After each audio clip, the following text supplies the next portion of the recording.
Soyez bénis, chers téléspectateurs, vous qui êtes toujours fidèles à nous suivre.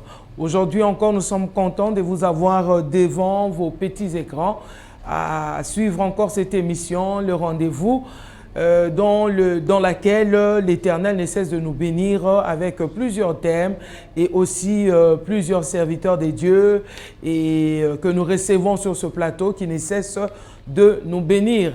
Mais laissez-moi vous dire aujourd'hui que nous sommes vraiment bénis, abondamment bénis, avant même que l'invité qui est là sur place ne puisse parler. Moi, je te rassure que tu es abondamment béni parce que c'est un invité vraiment spécial pour nous. C'est quelqu'un de grand, quelqu'un de grand. Je vais essayer d'imiter sa voix. Je ne sais pas si vous allez reconnaître par ma façon de parler. Tonton Jaco. Oups, je te salue, tonton Jaco, là où tu es. Mon mari, que j'aime beaucoup, reçoit les salutations. Et je dis de ma part, pas de la part de Vert Pâturage, parce que Vert Pâturage n'a pas encore dit bonjour. Là, c'était juste pour introduire, pour inviter nos bien-aimés à rester accrochés devant les petits écrans, savoir qu'il y a quelqu'un de grand sur ce plateau, un papa pour nous. Nous allons recevoir pour vous aujourd'hui, je vais dire, l'archevêque général, l'ami du Saint-Esprit. L'ami du Saint-Esprit. C'est lui qui est avec nous sur ce plateau ce soir. Ce samedi, c'est vraiment spécial. Alors, je sais que tu es né aujourd'hui, tu fêtes ton anniversaire aujourd'hui. On ne t'a pas oublié, que Dieu soit loué de t'avoir gardé jusqu'en ce jour. Vraiment, bon anniversaire à toi. Joyeux anniversaire, je vais dire joyeuse fête d'anniversaire. Tu vas souffler encore sur cette bougie aujourd'hui. Mais Dieu, il t'a gardé, il t'a protégé. N'oublie pas d'aller offrir à Dieu une offrande d'action de grâce parce qu'il t'a gardé jusqu'en ce jour. Vraiment, que notre Dieu soit béni, que notre Dieu soit loué. Fidèles téléspectateurs de Vert Pâturage, comme j'étais en train de le dire tout à l'heure, nous avons un papa sur ce plateau. Plateau Zer au Ningana, je vous assure, c'est vraiment fabuleux, c'est vraiment merveilleux aujourd'hui avec notre invité de ce soir. Je m'en vais vous le présenter. J'étais en train de dire, nous recevons l'archevêque général de l'église de Réveil, la personne du pasteur Albert Kankenza. Il est là, sur notre plateau. Eza Utopite, Eza Masolote, c'est la vérité. Il est sur notre plateau. Je sais que beaucoup de personnes m'ont écrit en me posant la question, est-ce qu'un jour, il passera aussi à votre émission, maman? Aujourd'hui, nous l'avons. Dieu nous a fait grâce. Dieu nous a fait grâce. Il est là sur ce plateau. Vraiment, positionne-toi, sois tranquille. Certainement que tu auras la réponse à une question que tu voulais poser. Bonsoir, papa. Bonsoir, Maman Astrid. Nous vous recevons vraiment chaleureusement. Avec beaucoup de plaisir, comme vous l'avez mentionné, que ça n'a pas été facile. On a eu des rendez-vous manqués. Mais chaque chose a son temps. Je pense que c'est le temps de Dieu. Vraiment, chaque chose a son temps. C'est cette voix-là que j'avais essayé d'imiter. Vous avez entendu? Bonjour, maman. C'est trop beau. Vraiment, nous sommes très contents, papa, de vous avoir aujourd'hui sur notre plateau. Il y a quelqu'un qui vous suit. Il y a la caméra devant vous. La personne qui est née aujourd'hui. Si cette personne reçoit les souhaits d'anniversaire aujourd'hui, ça sera une très bonne chose. Avec beaucoup de joie, que je souhaite à cette personne un bon et heureux anniversaire. Et une bonne fête d'anniversaire, que la faveur et la grâce de Dieu se multiplient dans sa vie et qu'il fait très bien, mais à la manière des enfants de Dieu. Alors, papa, l'ami du Saint-Esprit, ça c'est un nom que les gens vous ont donné ou que vous-même vous avez communiqué aux gens? Non, c'est lui qui me l'a dit. Okay. C'est le Saint-Esprit qui me l'a dit. Ok. En Astrid, moi, j'ai commencé à chercher à connaître le Saint-Esprit vers les années 92. Ok. Je suis arrivé aux États-Unis pour la première fois en 92. Je suis allé à une conférence de Full Gospel en Californie, à San Francisco. Et puis là, j'ai assisté à une grande réunion du pasteur Benny Hinn. Et ensuite, j'ai commencé à le suivre à la télévision. Et un jour, il est venu dans la ville où j'étais, à Charlotte, pour une grande croisade. Je suis allé à cette croisade. Et il a prié pour moi. Il y avait 18 000 ou 20 000 personnes. Ok. Je me suis fait violence pour arriver au podium. Et là, il m'a posé la question, d'où viens-tu? Je dis, du Zaïre, Afrique. Que veux-tu? J'ai dit, j'ai besoin de l'onction pour mon ministère. Il a pris sa veste, il a jeté sur moi 3-4 fois, je suis tombé par terre, j'étais ivre du Saint-Esprit. Ok. Et après cette réunion, j'ai voulu avoir une expérience personnelle avec le Saint-Esprit, parce que je l'entendais parler beaucoup du Saint-Esprit. J'ai voulu moi aussi connaître le Saint-Esprit comme une personne divine, comme un ami. Et je l'ai cherché dans les jeûnes, dans les prières. Mais voilà qu'un jour, j'étais déjà rentré au Congo. Voilà qu'un jour, dans ma chambre, j'étais en train de prier. J'avais rendez-vous avec une autorité. Pendant que je priais, je ne cessais de regarder la montre. Parce que je ne voulais pas être en retard.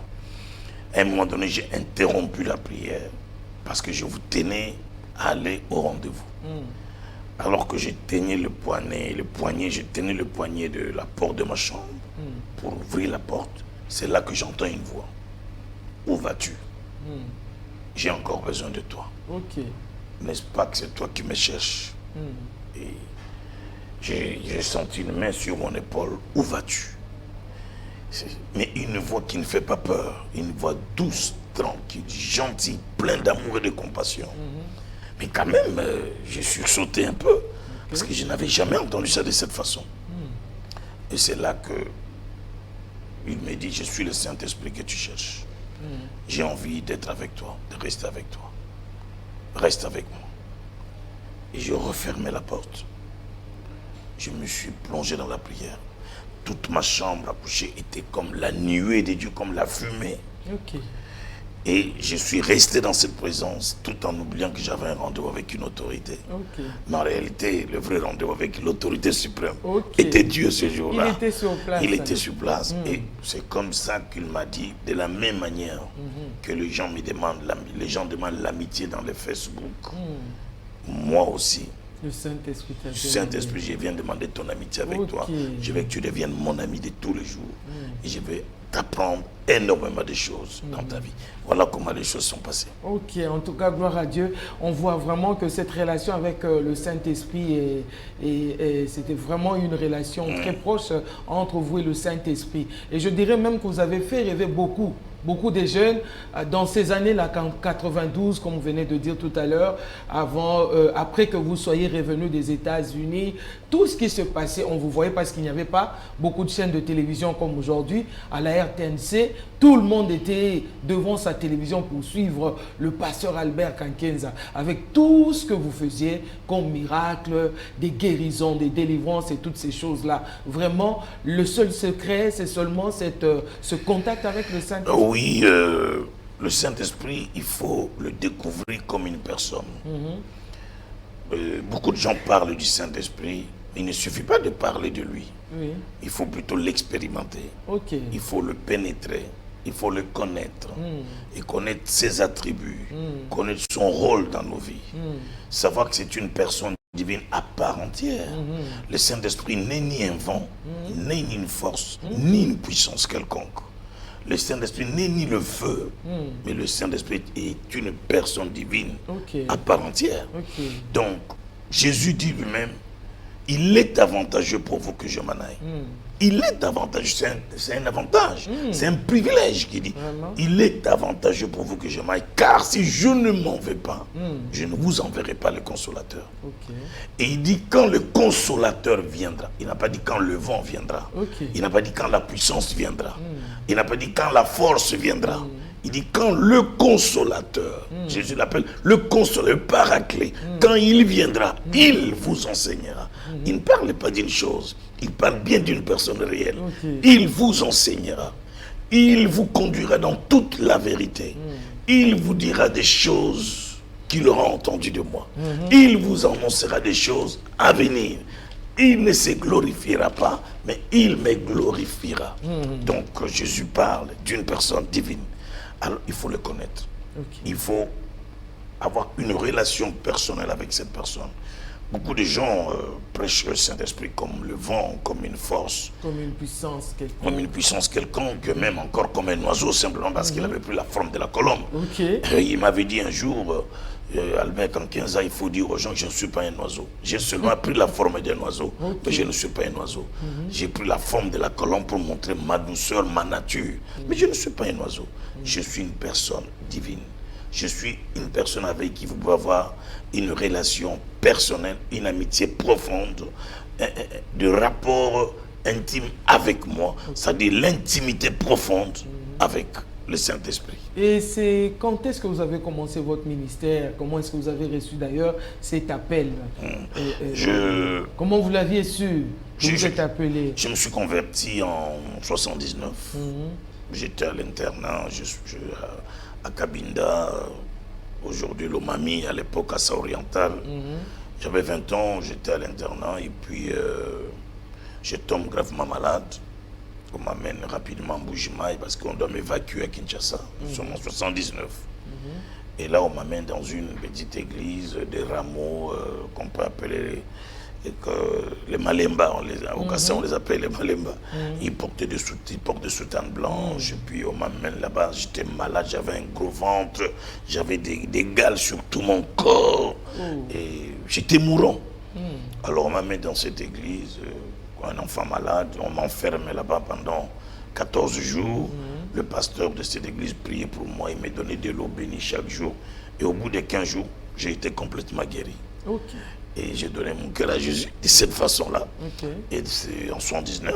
Et quand je rentre à Kinshasa une année après, je vais à Bethel. Et c'est là que je vais apprendre les choses de Dieu. Chez l'apôtre Emmanuel Mbiye Moulaya. Donc vous avez fait un passage aussi à Bethel. Je suis l'enfant de Bethel. C'est mon pasteur. Racontez-nous un peu, papa, comment cela s'est passé. Mais je suis arrivé, j'avais 21 ans à Bethel, à la 9e rue, sur le petit boulevard côté résidentiel. C'est là où le groupe de prière s'est réunissait. J'ai commencé à fréquenter Bethel. Et j'écoutais la parole de Dieu là-bas. J'ai été baptisé.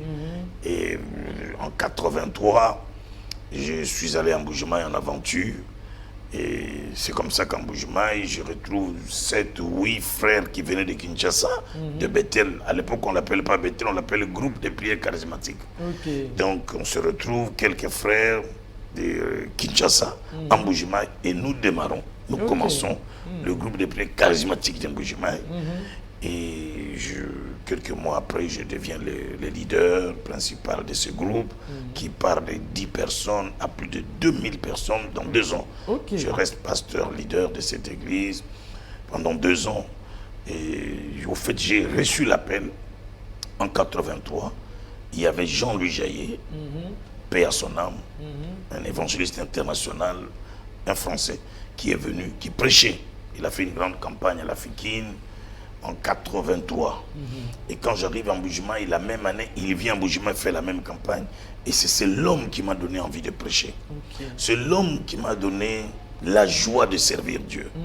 Et quand je voyais les miracles s'accomplir dans ces croisades, j'ai prié, Seigneur, est-ce que je peux aussi un jour devenir comme cet homme? Et voilà qu'en 83, lorsqu'il fait sa campagne à Mbuji-Mayi, il part.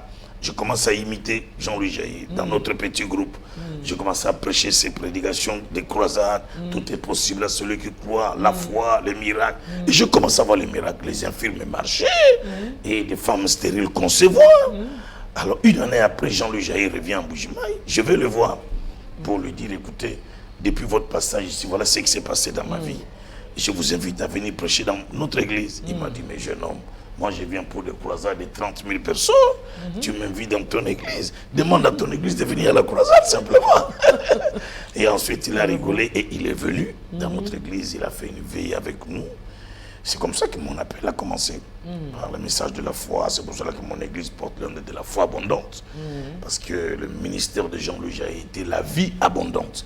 Et comme c'est par lui que mon ministère est né, j'avais aussi imité en même temps le nom, la foi abondante.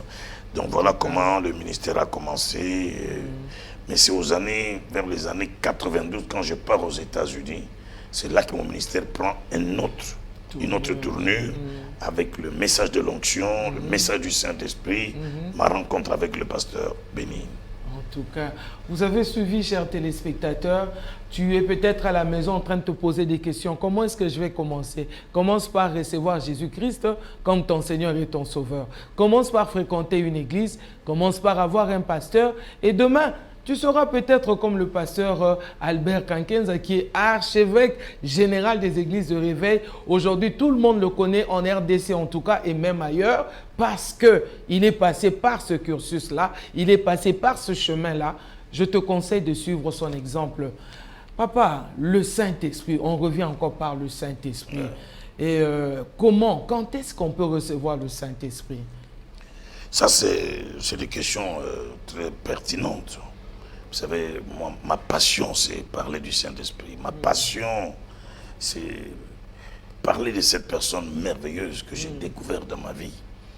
Et il a changé ma vie. Il a transformé mon fort intérieur.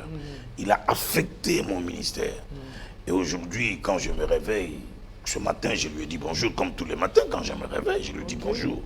Et je lui dis comment ça va, nous parlons, nous commençons à discuter. Je ne peux pas parler à quelqu'un d'autre sans avoir parlé avec le Saint-Esprit le matin. C'est mon ami qui est là. Et le soir, lorsque je vais me coucher, je lui dis, bon écoute, je vais dormir, tu viens dormir avec moi. Un jour, je lui ai fait cette blague.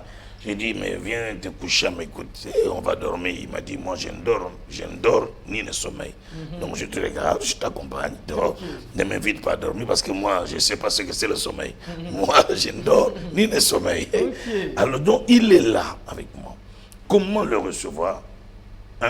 Dès lors qu'on reçoit Jésus dans sa vie, c'est pour cela que la Bible dit, tous ceux qui reçoivent Jésus ne naissent pas de la chair, ils naissent de l'esprit. C'est la nouvelle naissance qui commence. C'est la nouvelle naissance parce que Jésus entre dans votre vie. Les choses anciennes passent et voici toutes choses deviennent nouvelles dans votre vie. C'est la transformation totale. Le renoncement aux œuvres mortes. L'abandon du péché. Une nouvelle vie de paix, de joie avec Dieu, de sainteté, de sanctification, de crainte de Dieu, de haine du péché, la haine du monde. Vous devenez l'ennemi du monde. C'est l'inimitié avec le monde. En ce moment-là, vous êtes né d'esprit. C'est l'esprit. Vous êtes né d'esprit. Et vous devenez une nouvelle créature par la puissance du Saint-Esprit. Mais il y a maintenant une deuxième chose, c'est recevoir le baptême du Saint-Esprit. Parce qu'il y a une différence entre recevoir le Saint-Esprit et être baptisé du Saint-Esprit. Oui, parce qu'on a vu Jésus dans, je crois, Jean chapitre 20. Il a prié pour les disciples, il a soufflé sur eux. Mais c'est lui-même le Jésus là qui dit encore aux disciples, attendez jusqu'à ce que le Saint-Esprit viendra sur vous et vous serez mes témoins. Donc nous voulons aussi savoir en même temps la différence. Il leur a fait recevoir le Saint-Esprit. Ok. Mais maintenant, il fallait le baptême du Saint-Esprit. Il fallait une visitation particulière. Il fallait des expériences nouvelles avec le Saint-Esprit. Pour une mission. Pour une mission, bien entendu. Vous voyez. Alors c'est en ce moment-là qu'il se retrouve dans la chambre haute. J'ai eu l'occasion de me retrouver dans cette chambre haute autant de fois. Et c'est là que les disciples sont visités d'une manière spectaculaire. On dit un vent impétueux, une puissance surnaturelle. Le vent a soufflé dans la pièce où ils étaient. Ils s'est mis à parler en d'autres langues. C'est ça le baptême du Saint-Esprit. On ne peut pas aujourd'hui négliger le parler en langue. On ne peut pas négliger. Ça fait partie des dons spirituels qui viennent. Et ça, c'est le don le plus facile qui se manifeste lorsqu'il y a baptême du Saint-Esprit. Donc, il y a eu baptême du Saint-Esprit. Les apôtres se sont mis à parler en langue, les uns parlaient en langue, ils prophétisaient, et la gloire de Dieu était descendue. Ça, c'est le baptême, parce que le baptême du Saint-Esprit amène une transformation totale. Le baptême du Saint-Esprit vient activer le talent qui est en vous, vient activer le don qui est en vous. C'est pour cela que nous nous appelons des églises de réveil. En d'autres termes, nous sommes des églises charismatiques, des églises qui croient à l'action du Saint-Esprit, des églises qui croient à l'exercice des dons spirituels. Nous ne pouvons pas nous dire nous sommes églises de réveil et ne pas croire à l'action du Saint-Esprit. Nous ne pouvons pas dire que nous sommes pentecôtistes et ne pas dire et ne pas croire au charisme. Moi, je suis très surpris de voir des gens qui se disent pentecôtistes, mais qui refusent l'action du Saint-Esprit, qui refusent des miracles, qui refusent des manifestations du Saint-Esprit. Des agitations et des parler en langue et tout ça. Non, c'est grave. Le vrai pentecôtisme n'est pas la dénomination. Le vrai pentecôtisme, c'est être baptisés du Saint-Esprit, laissez l'action du Saint-Esprit se mouvoir en vous et permettre au Saint-Esprit de pouvoir agiter tous les dons qui sont en vous, les charismes. Parce que tous ces charismes, c'est pour l'intérêt, pour l'utilité commune, dit la Bible. C'est pour l'utilité commune. Donc, c'est important de recevoir le Saint-Esprit, parce que le Saint-Esprit, lui, vous permet déjà de fuir le mal. Il vous permet de discerner le bien et le mal. C'est ça le rôle du Saint-Esprit. Il vous permet de discerner le bien et le mal, de vous faire partie des ténèbres à la lumière. Mais maintenant, il faut le baptême du Saint-Esprit, c'est-à-dire c'est le feu qui descend sur vous. Ça vous transforme, ça vous enlève la peur de servir, la timidité de servir. Vous êtes transformé en une autre personne. Vous devenez un lion quand vous servez Dieu.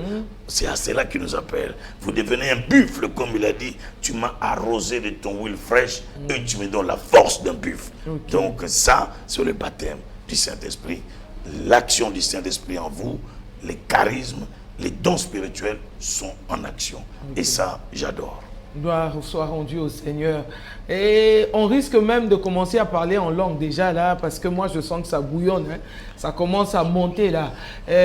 Papa, on reçoit le Saint-Esprit, on reçoit la force, on reçoit, je veux dire même l'audace, le courage de servir Dieu. Donc c'est sur l'homme et sur la femme aussi. Bien sûr, le Saint-Esprit n'a pas de sexe. Évidemment, je vais décevoir peut-être certaines personnes qui m'estiment, mais qui trouvent que je crois au ministère de la femme, ça les décourage un peu. Parce que j'en ai l'habitude. Hein. Mais nous apprécions le pasteur Kankienza. Mais il y a seulement une chose que nous n'aimons pas, c'est quand il soutient les femmes. Bon, moi, je suis né à Bethel. Bethel ne croit pas au ministère de la femme. J'ai prêché contre le ministère des femmes au début de mon ministère et même vers 5, 7, 8 ans après, je ne croyais pas.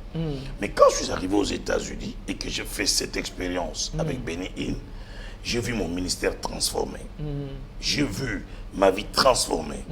Et Benny Hinn, que moi je respecte, parler d'une femme. C'est ça qui me surprend. Qui est sa mère spirituelle. Qui est sa mère. Qui dit, Kathryn Kuhlman, c'est une femme extraordinaire. Benny Hinn n'a jamais rencontré Kathryn Kuhlman. Ils ne se sont jamais vus. Benny Hinn est allé dans une croisade de Kathryn Kuhlman.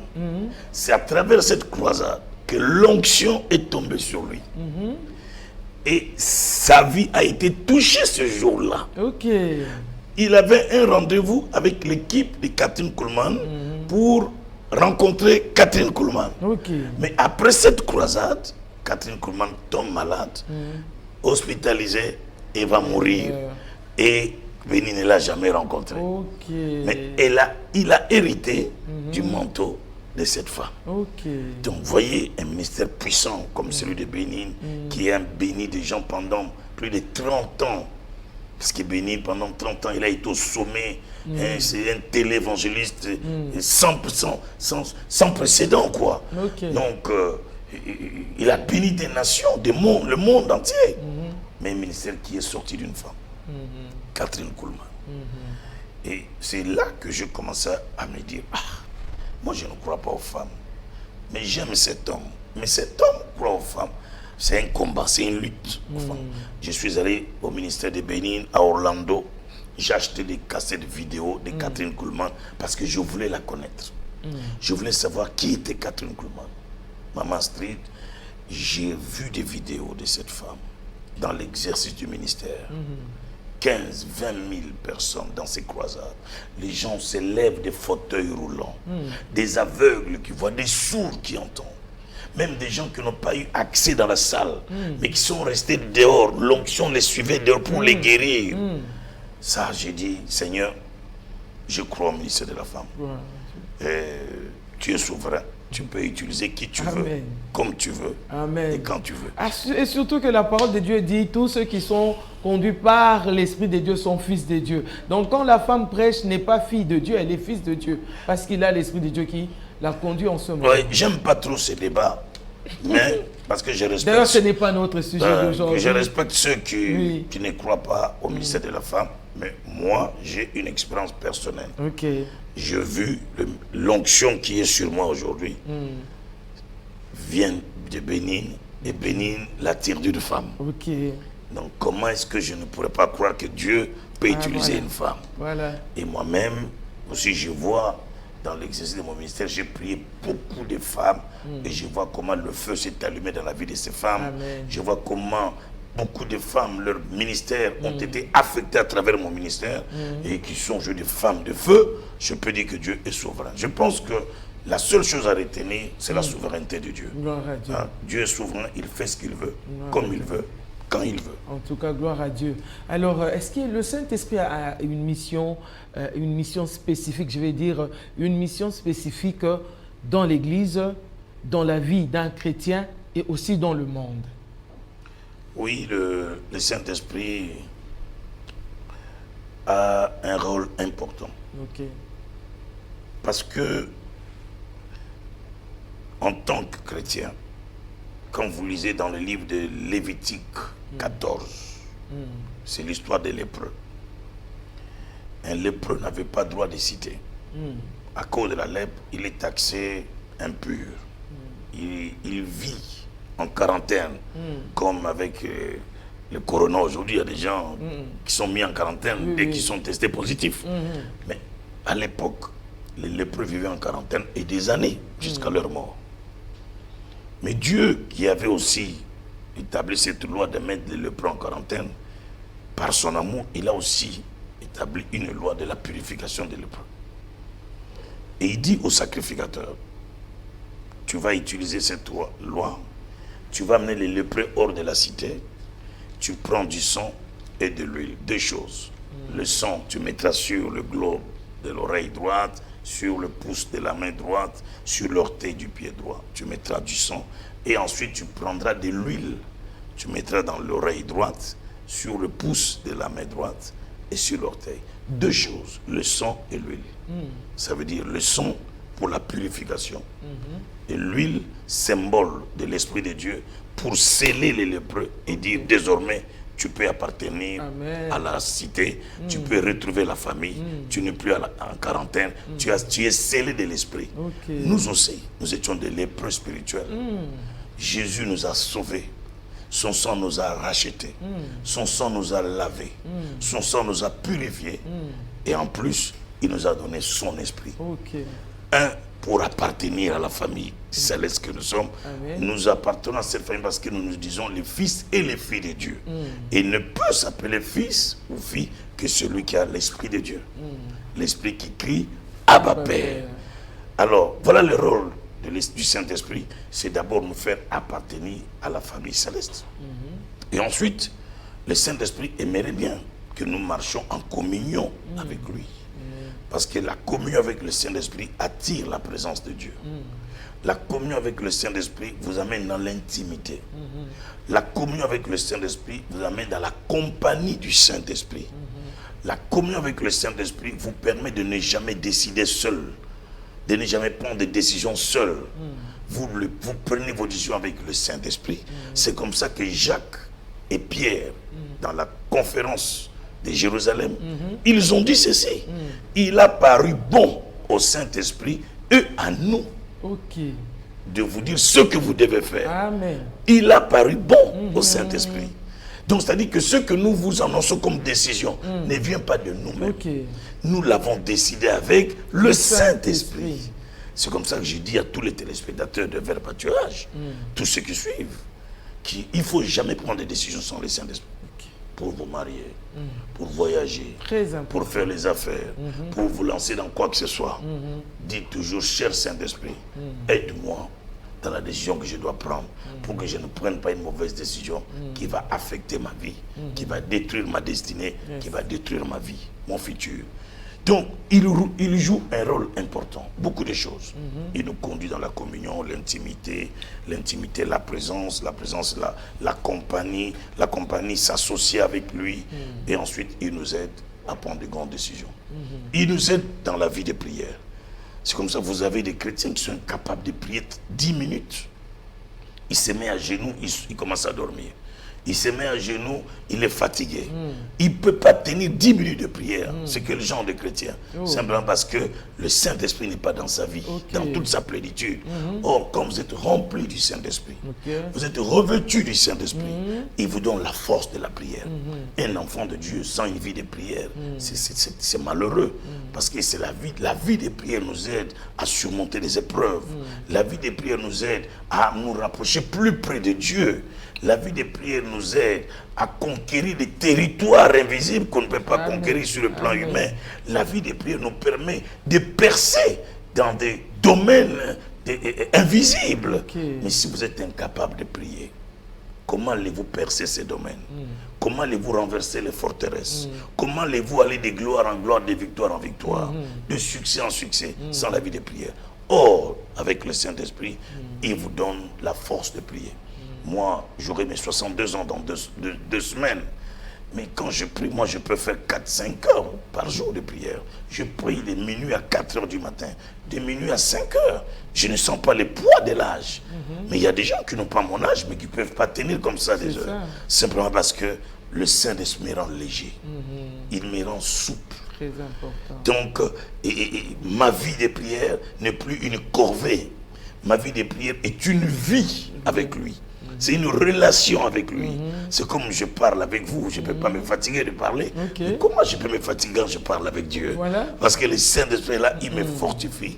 Il me donne la force. Voilà quelques points que je ramasse pour vous montrer le rôle du Saint-Esprit dans nos vies. Donc le Saint-Esprit a un rôle capital. Très important. Nous étions comme ces lépreux dans la société, donc normal dans la société, mais il nous a donné non seulement le sang de son Fils qui nous a purifiés, lavé, mais il nous a donné aussi son Esprit qui a fait que nous puissions intégrer la maison de Dieu, devenir les enfants de Dieu. Et dans la maison, il continue à nous assister, il continue à se manifester. Papa, c'est vraiment tellement important que j'aimerais savoir, ce Saint-Esprit, vous dites que c'est une personne à part entière. Comment est-il une personne à part entière? Quels sont ses attributs qui font de lui une personne à part entière? Le Saint-Esprit est une personne à part entière. Maman, vous posez des questions vraiment sur des choses que j'aime enseigner. Très bonne chose. Le Saint-Esprit, d'abord, une personne, mais il faut toujours ajouter une personne divine. Parce qu'il est différent de nous. Il n'est pas une personne à part entière sur le plan humain. C'est une personne à part entière, mais une personne divine. À part entière. Où je prends même le point là. Paul dit, ne l'attristez pas. Est-ce que cette table-là, si je donne un coup, la table peut-elle être attristée? Non, pas du tout. Pourquoi? C'est parce que la table n'a pas d'émotion. La table n'a pas de sentiments. On ne peut attrister que celui qui a des émotions et des sentiments. Donc, il n'y a qu'une personne qui a des émotions et des sentiments. Donc, quand la Paul dit, ne l'attristez pas, c'est-à-dire que vous pouvez le frustrer par le péché. Vous le frustrez par la distraction. Lui, il a besoin de la compagnie. Il a besoin d'être avec vous. Il a besoin de vivre avec vous 24 sur 24 heures. Papa, façon pour rien. Donc, mais je sens déjà dans le studio, atmosphère et c'est qui tient. Mais c'est grave.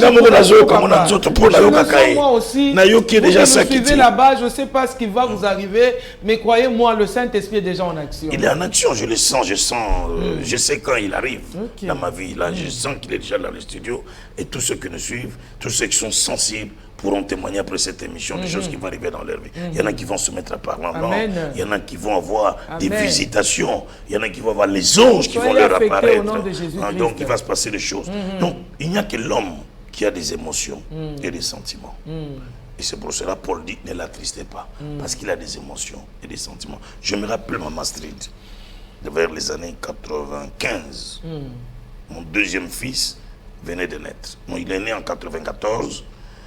Et en 96, il avait 2 ans. Et je ne sais plus qu'est-ce qu'il avait fait. J'ai crié sur lui. Et c'est l'unique fois où j'ai crié sur lui. C'était l'unique fois où je ne crie plus sur les enfants. J'ai crié sur lui et il a eu peur. Et il est allé se mettre dans un coin, seul, triste. Au même moment, le Seigneur me dit, vous voyez comment vous attristez aussi le Saint-Esprit. quand vous faites quelque chose qui le brutalise, qui le frustre, il est comme l'enfant là. Il se retire. Il ne vous quitte pas, mais il se retire. Il vous regarde à distance attristé. Le péché attriste le Saint-Esprit. Quelle que soit sa forme, ça attriste le Saint-Esprit. La distraction, l'esprit de mondanité attriste le Saint-Esprit. Les plaisirs de ce monde attristent le Saint-Esprit. Et là, il se retire, il est là comme un enfant. Parce que c'est un gentleman. Lui ne force pas. Il n'est pas brutal. Lui, il vient là où il y a la douceur. Il brutalise personne. Il est doux comme la colombe. Amen. Alors, ça, c'est dangereux pour les enfants de Dieu qui mènent quelquefois des vies désordonnées, méconduites, des vies de méconduite, d'infidélité, d'impureté, de souillure, qu'ils sachent qu'ils attristent le Saint-Esprit. Parce qu'au jour d'aujourd'hui, c'est une partie c'est qui une partie. prouve que c'est une personne. C'est une personne. Je peux prendre une deuxième partie. Ok. Pourquoi j'ai dit qu'il est une personne divine à part entière? Parce qu'il est intelligent. Ok. L'intelligence ne peut être donnée qu'à l'homme.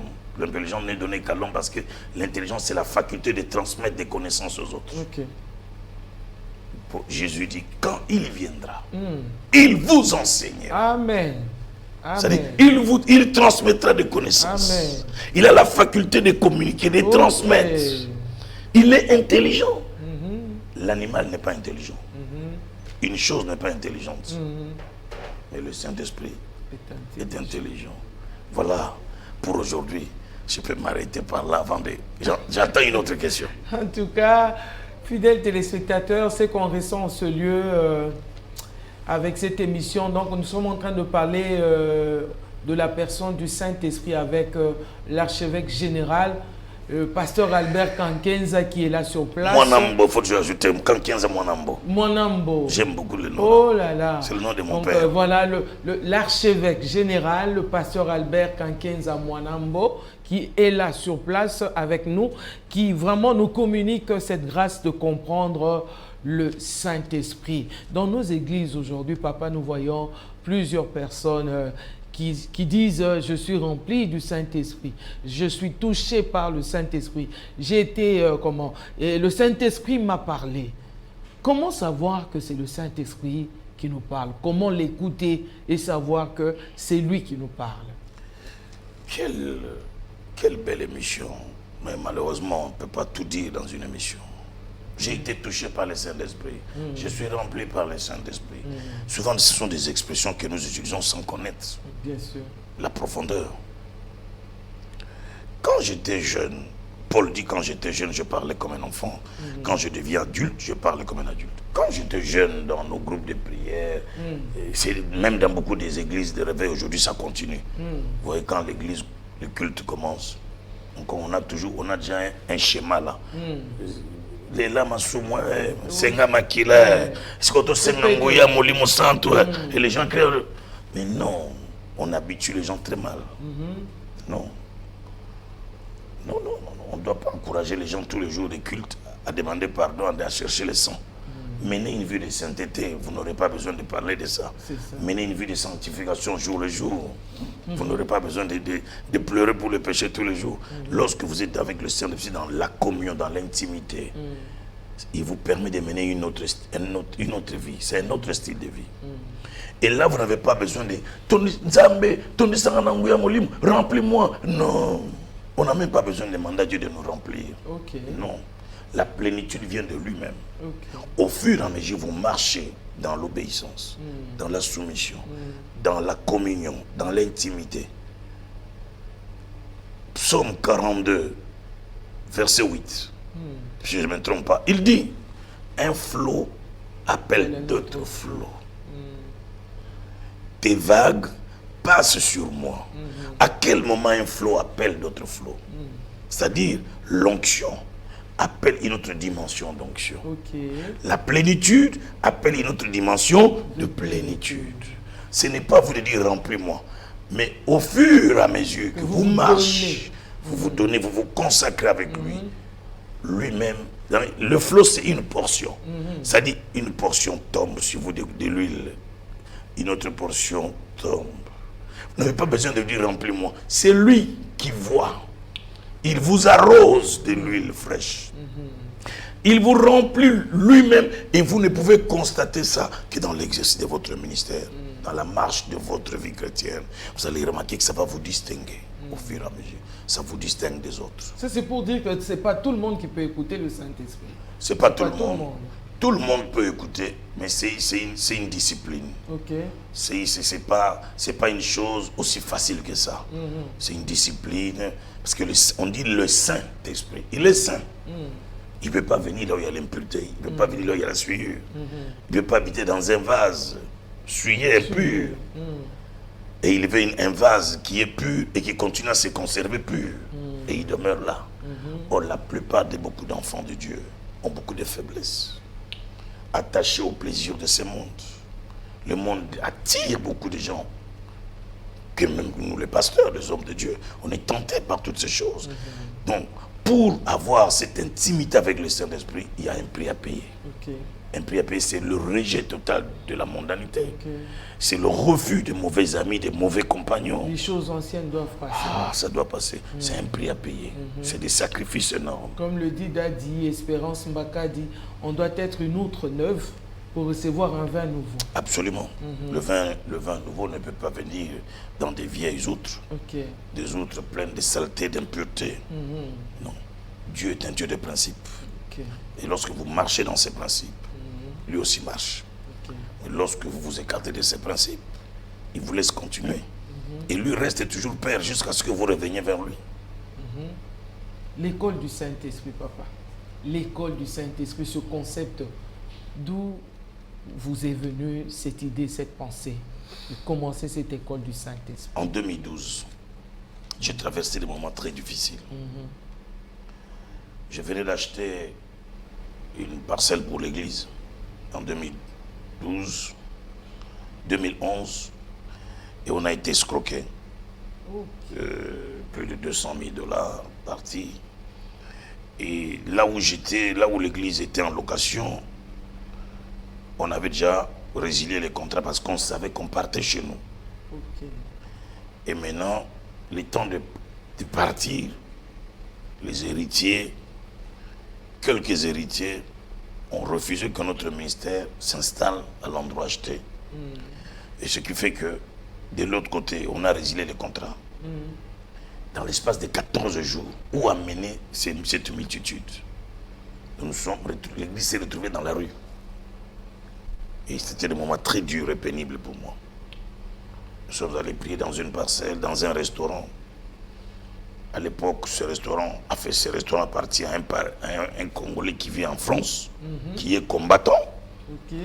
Et à l'époque, comme je ne sais pas si on aura le temps de parler politique, comme j'étais très proche du président Kabila, lorsqu'il a appris que j'étais là, il dit Nali comment on Kabila na restaurant na salle na ngati Bobby Misai.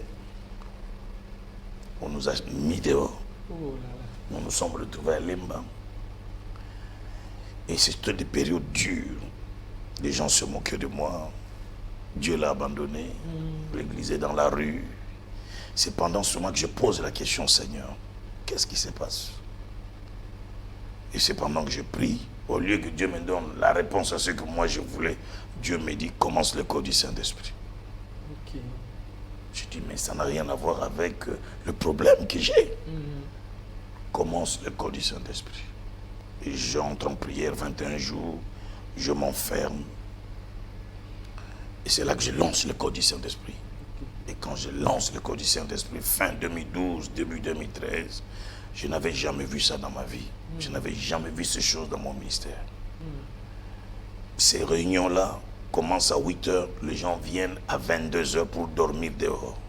Des pasteurs en plus, qui dorment dehors.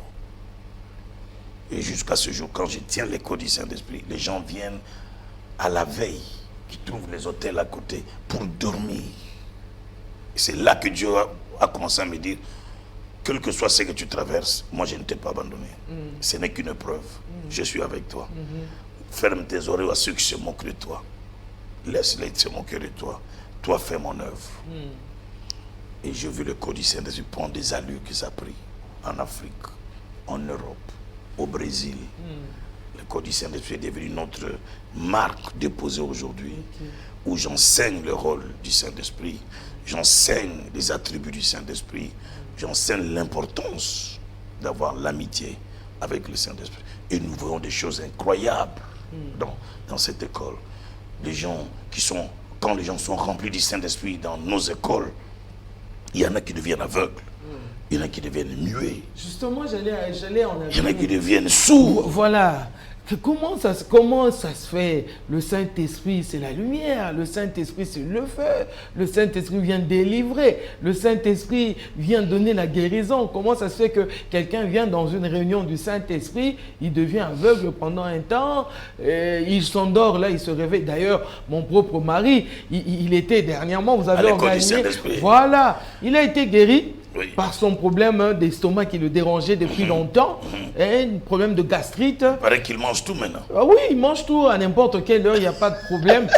Mais seulement il est revenu avec la tête lourde. Oui, non, je n'arrive pas, je ne comprends pas, je ne sais pas. J'aimerais vraiment que nous puissions savoir, papa. Ton mari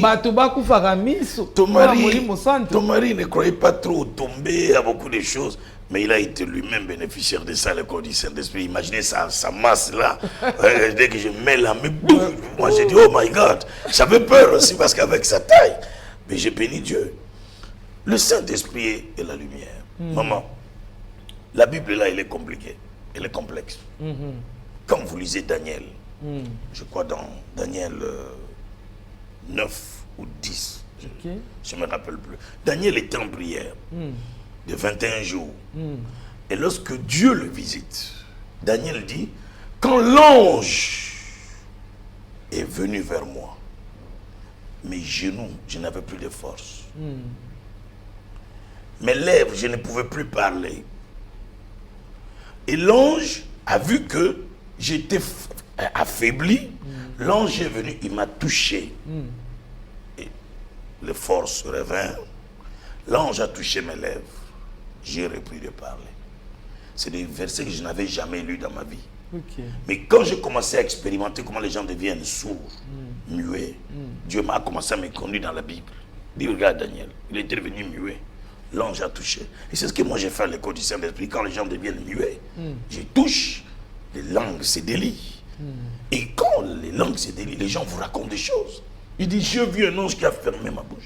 Et j'ai commencé à voir des choses. Il m'a dit, je ferme la bouche pour que tu ne te mettes pas à parler précipitamment. J'ai fermé ta bouche pour que tu vois les choses que je te montre et tu vas l'annoncer après. Des gens qui deviennent aveugles, ce n'est pas la première fois dans la Bible. Paul est devenu aveugle. L'onction de Dieu est descendue sur Paul. Paul a mis 3 jours sans voir. Et moi, à l'école du Saint-Esprit, les gens ne font que quelques heures ou quelques minutes. Mais lorsqu'il retrouve la vue, il raconte des choses édifiantes. Pendant que je ne voyais plus, mais voyais des choses que Dieu m'a montrées. Des choses des merveilles sans nom. Les gens m'ont taxé des magiciens. Les gens m'ont taxé des féticheurs. Les gens ont dit que c'est le fétiche de Basongue, comme je me sens. Mais je pense que le Dieu de la Bible est un Dieu du surnaturel. Les dieux de la Bible, on ne peut pas les comprendre. Si nous voulons prendre Dieu, le mettre dans notre système religieux, dans notre système dénominationnel, dans notre système à nous de l'Église, Dieu est trop grand. On ne peut pas le contenir dans le système. Il faut laisser Dieu en toute liberté faire ce qu'il veut faire, comme il veut et quand il veut. Et c'est ça même l'action du Saint-Esprit, la liberté même du Saint-Esprit. Donc ces choses viennent, le Saint-Esprit est souverain. Il y a une dame qu'on appelait Maria Woudouf, qui était née en 1844. Elle est morte en 1924. On l'appelait Madame la Pentecôte. Cette dame-là était extraordinaire. J'ai lu et je continue de lire encore sur elle. On l'appelait Madame la Pentecôte. Cette dame, un jour, prêchait devant le public, tellement qu'elle parlait de la puissance du Saint-Esprit, de la Pentecôte. Elle est allée en extase. Elle est restée la main comme ça. Je vais vous donner les coordonnées, vous allez lire l'histoire de cette dame. Maria Woudouf, Ether. Elle est restée 3 jours comme ça à l'église, partie en extase. Le public était là. À l'époque, les gens venaient de partout, 10 à 15 000 personnes par jour pour venir voir Maria, qui est restée la main comme ça. Lorsqu'elle est partie en extase, elle avait un mot qu'elle prononçait. Donc je donne un exemple, par exemple, je vais dire, tout est possible, là, c'est lui.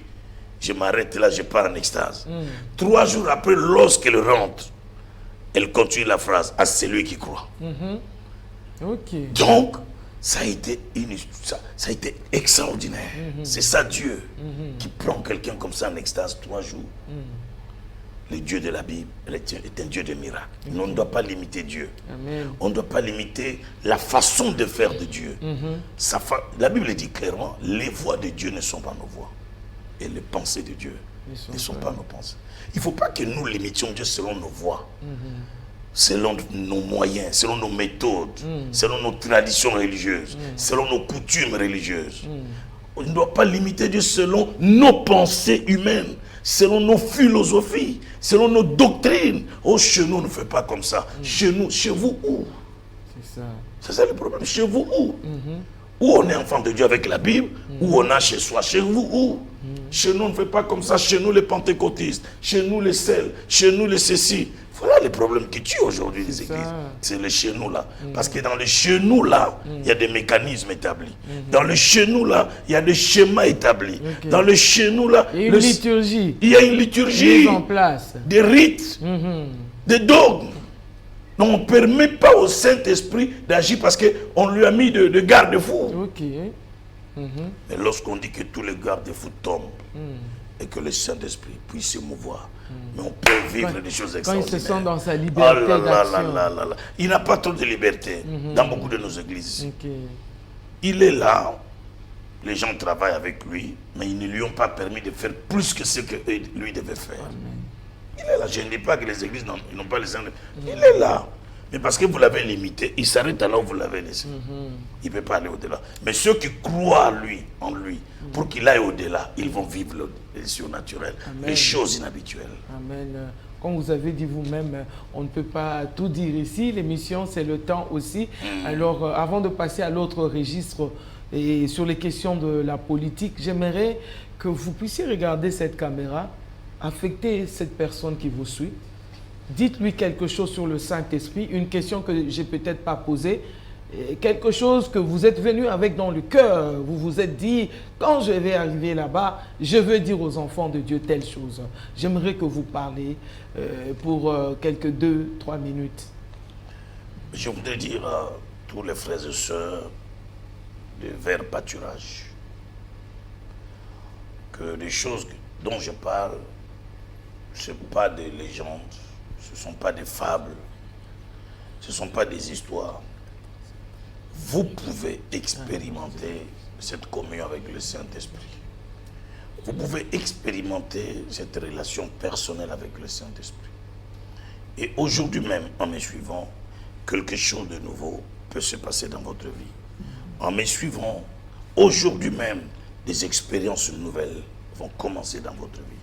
Si vous êtes serviteur de Dieu, pasteur comme moi, bishop, évangéliste, apôtre, et que vous manifestez la soif et la faim de connaître le Saint-Esprit, aujourd'hui même, de nouvelles choses vont arriver. Vous êtes chrétien, fidèle, homme d'affaires, femme d'affaires, médecin, avocat, juge, professeur, enfant de Dieu. Si vous manifestez le désir, la faim et la soif de le connaître, il va le faire. Laissez-moi prier et prenez vos mains, vos 2 mains, posez sur l'écran, là où il y a mes mains. Quelque chose va se passer. L'onction est transférable. Je vais transférer l'onction de Dieu et la puissance du Saint-Esprit va arriver là où vous êtes.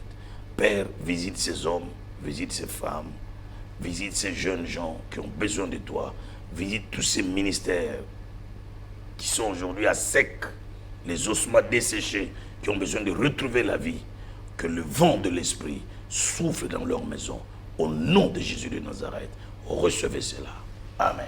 Amen. Gloire au Seigneur. En tout cas, papa, on est rempli de cette onction du Saint-Esprit en ces lieux. Mais j'aimerais, papa, on nous fait signe qu'on n'a pas assez de temps, on ne peut pas passer au registre de la politique, mais j'aimerais poser une dernière question sur le Saint-Esprit. Quand l'apôtre Paul dit dans, je crois, 2 Corinthiens, chapitre 13, verset 14, que la communion du Saint-Esprit soit avec vous. Qu'est-ce qu'il voulait dire par là? Je l'ai dit tout à l'heure pendant mon exposé, je l'avais déjà dit. Okay. Mais ça, c'est tout un enseignement que je donne sur la communion. Ce n'est pas un simple souhait. Ce n'est pas un vœu que la communion soit de... Non, ce n'est pas un vœu. Parce que le mot communion, en grec, a au moins 6 significations. Okay. Le mot communion signifie que la présence soit là. Le mot communion en grec signifie intimité. Le mot communion signifie partager. Le mot communion signifie relation personnelle. Le mot communion signifie en compagnie de. Vous comprenez? C'est-à-dire quand Paul dit que la communion du Saint-Esprit, c'est-à-dire Paul veut dire que la présence de Dieu soit constante dans votre vie. Amen. Il veut dire ayez de l'intimité profonde avec lui. Amen. Il veut dire et partagez avec lui. Quand quelqu'un devient votre ami, vous partagez, vous ouvrez le cœur, vous parlez avec lui de cœur à cœur, sans hypocrisie. Il veut dire associez-vous avec lui. Il veut dire ayez une relation personnelle. C'est ça la communion du Saint-Esprit. Amen, gloire au Seigneur. Mais maintenant, comment faire, papa?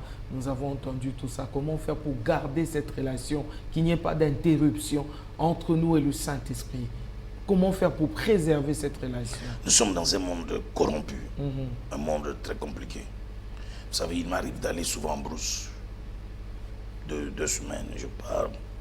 Quand vous êtes en brousse, avec Dieu, vous êtes dans un autre monde. Il y a la joie de vivre, la paix, la gaieté avec Dieu. Dès que vous descendez de la brousse, vous commencez à rencontrer des gens. Vous avez l'impression que vous êtes arrivé dans un monde aussi tout autre, facilement qui peut vous polluer spirituellement.